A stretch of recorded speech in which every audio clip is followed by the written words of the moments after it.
계시죠? 오늘 이 시간 이곳 가운데 임재하시는 그 주님 바라보시면서 우리 함께 마음 올려드리며 예배하며 찬양하기를 원합니다. 우리 함께 찬양하실까요?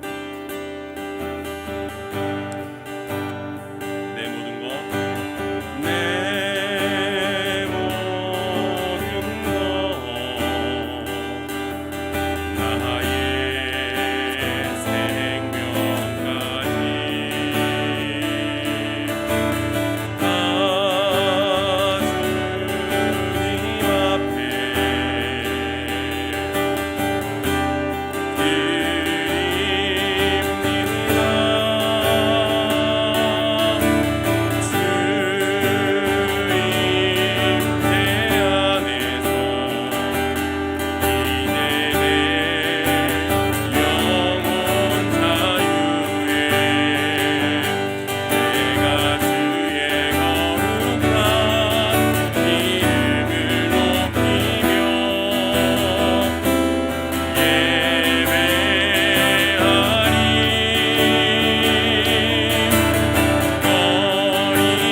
32절까지 보면 유명한 탕자 비유인데, 사실은 탕자 비유로만 설명할 수 없는 것이 이제 한 아버지가 있고 두 아들이 있죠. 오늘 본문에 보면 11절에 어떤 사람의 두 아들이 있다 이렇게 나와 있는데요, 두 아들과 아버지의 비유를 할 수가 있습니다. 이 집에는 탕자가 두 명이 있어요. 지난주에는 이제 둘째 아들, 우리 유명한 탕자 이야기가 나오고요, 그 다음에 이제 아버지의 비유가 하나 나오고요, 그 다음에 첫째 아들도 탕자거든요. 둘째 아들은 집을 떠난 탕자고요, 첫째 아들은 집 안에 있는 탕자고요, 아버지는 누구냐? 탕부 하나님입니다. 탕부라는 이름 자체는 제가 주일날에 설명해 드릴 텐데, 이제 탕부라는 개념 자체가 아마 여러분이 아버지가 무슨 탕부인가? 그런데 이 개념이 굉장히 중요하기 때문에 제가 이제 주일날 오시면 제가 말씀을 드리겠습니다.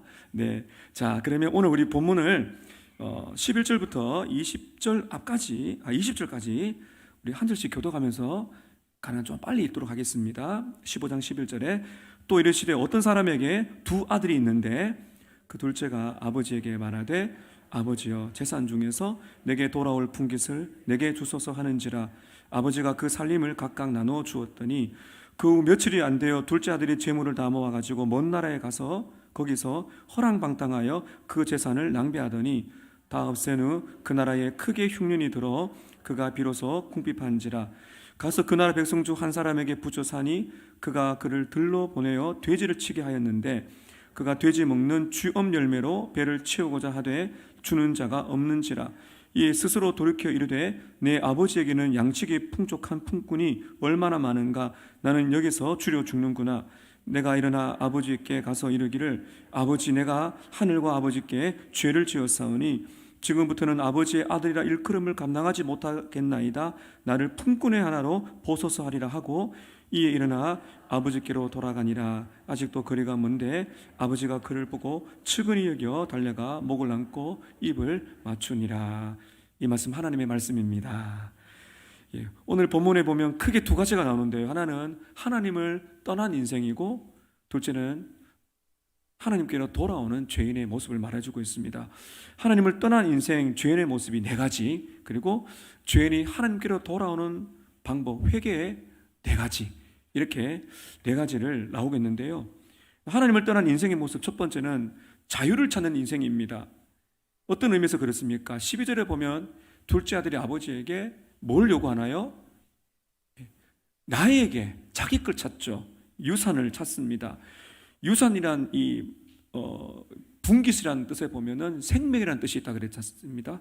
그래서 이제 보통 그 당시에는 이제 유산을 받을 때는 언제 받는다 그랬나요? 아버지가 돌아가셔야 됩니다. 근데 아버지가 살아계실 때 유산을 달라는 거는 아버지가 죽기를 바란다든지 아버지는 죽었다고 치든지 너무너무 아버지가 싫은 겁니다. 지금까지 기다렸지만 아버지가 안 죽는 거예요. 이제는 못 참겠다, 유산 주세요, 그런 것입니다. 그리고 이게 뭐예요? 아버지 간섭이 싫은 거죠. 온 간섭 싫고 아버지의 권위가 싫고요, 그리고 중요한 거는 아버지와의 뭐를 끊겠다는 거예요? 관계를 끊겠다. 왜냐하면 이 분깃은 생명이라는 뜻이 있습니다. 아버지의 생명을 찢는 것입니다. 나는 아버지와 관계가 없다는 그런 의미죠. 13절에 보면 먼 나라로 갑니다. 왜 먼 나라로 갔을까요? 이게 자유죠. 아버지의 간섭이 미치지 않는, 내가 원하는 대로 내 마음대로 살고 싶은 이런 이게 이제 타락한 사람의 본성이다.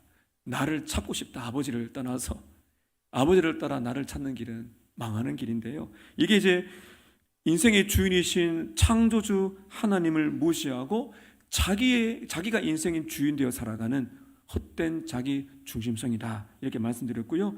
그 다음에 죄인의 모습 두 번째는 행복을 추구합니다. 공허한 행복입니다. 둘째 아들은 어디에 행복을 추구했나요? 돈입니다. 돈. 아버지보다 돈이 더 중요한 거죠. 그래서 아버지를 떠납니다. 행복 추구라는 것은 이런 것입니다. 행복은 당연한 우리 인생에 있어서 파스칼의 말처럼 행복이라는 것은 자연스러운 추구다. 그러나 대상이 잘못되는 것이죠. 우리도 마찬가지입니다. 돈처럼 하나님이 아닌 대상에게, 다시 말하면은 역시 파스칼은 이런 말을 했습니다. 하나님의 형상으로 만들어진 빈 공간이 있다. 우리 안에는 하나님으로만 채울 수 있는 공간이 있는데 그 공간에 하나님이 없으니까 채워야 되거든요. 이 아들은 돈으로 채웁니다. 다른 사람들은 다른 걸 채우죠. 거기 하나님의 선물에만 관심이 있는 거죠. 돈, 명예, 직장, 성공 그 자체가 나쁜 것은 아니지만은 하나님을 떠나서 내가 찾는 것은 우상 숭배와 같다. 그래서 공간 행복을 찾는 우리의 인생이다. 3번에 방탕하며 낭비하는 인생이다. 13절 14절에 보면 허랑방탕하다. 여기다 탕자가 나옵니다. 이 허랑방탕이라는 것은 다 무모하게 써버렸다. 이게 허랑방탕입니다. 흉년이 들자 비로소 궁핍에 졌습니다. 이건 뭘 말하고 있는 것인가요? 이 세상에서 아무리 좋은 것들이라도 다 바닥이 난다. 손에 쥔 것 없이 세상을 떠나는 인생이고, 그리고 이 세상의 모든 사람들은 하나님이 주신 선물들 뭐가 있습니까? 선물들이 여러분 건강, 돈, 지식, 재능 많잖아요. 그것을 낭비하는 거죠. 다 나를 위해 쓰다가 다 낭비하다가 그 소중한 하나님이 주신 달란트를 다 낭비하다가 가버리는 이런 인생을 지금도 살고 있다. 4번에 결국 죄의 구렁텅이에 빠진다.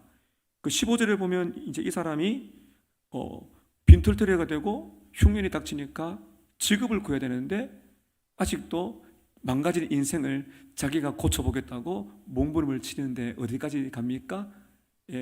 돌아오지 않고 외국 땅에서 돼지 치는 일을 한다. 유대인들은 돼지 치는 일을 아주 저주스럽게 여긴다. 왜 그렇게 갔을까? 그 방법밖에 없기 때문이다. 이 보면은 15절에 보면 돼지 그 사람에게 붙여 살면서 이런 단어가 있다 그랬죠.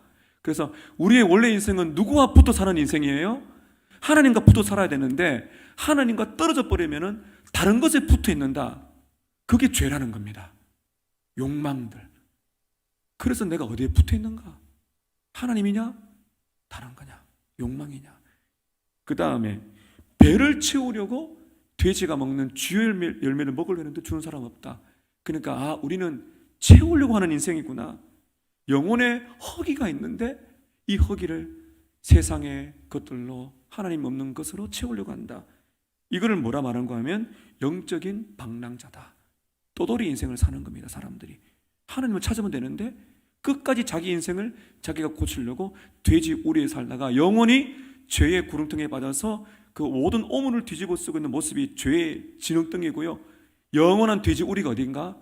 지옥이다. 이렇게 말할 수가 있는 것입니다. 두 번째, 죄인이 하나님께 돌아오는 방법, 이게 회개입니다. 네 가지를 말하고 있죠. 첫 번째, 무엇을 보는 것인가요?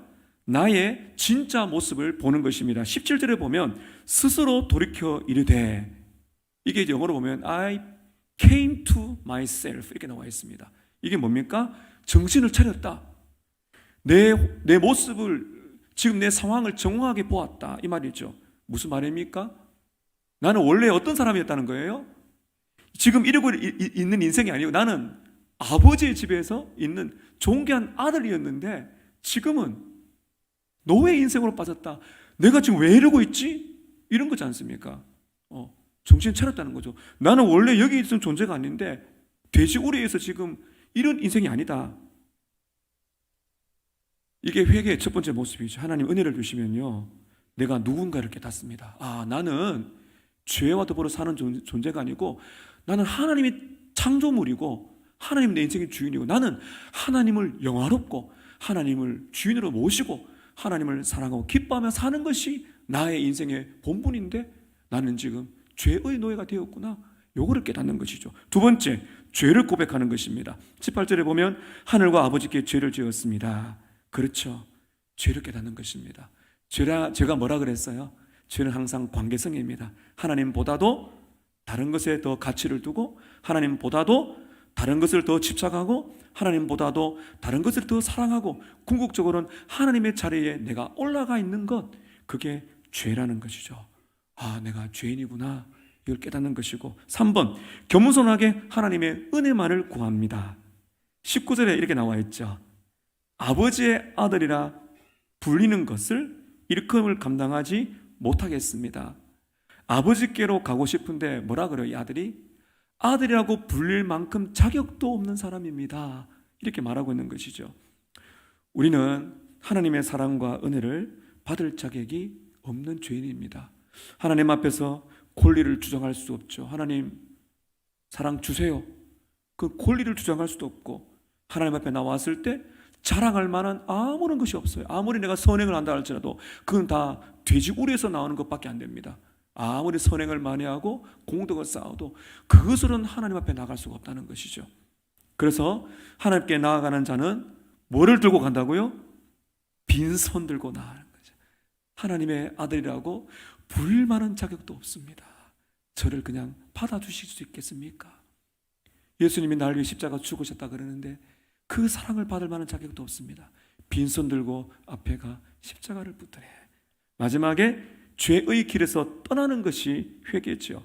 20절에 보면 이에 일어나서 아버지께로 돌아가니라. 회개란 것은 죄를 짓고 있으면서 하는 게 아니고요, 그 돼지우리에서 떠나는 것이죠. 그래서 아버지께로 돌아가는 것이다. 그럴 때 20절 이제 끝에 보면 아직도 거리가 먼데 아버지가 그를 보고 측은히 여겨 달려가 목을 안고 입을 맞추니라.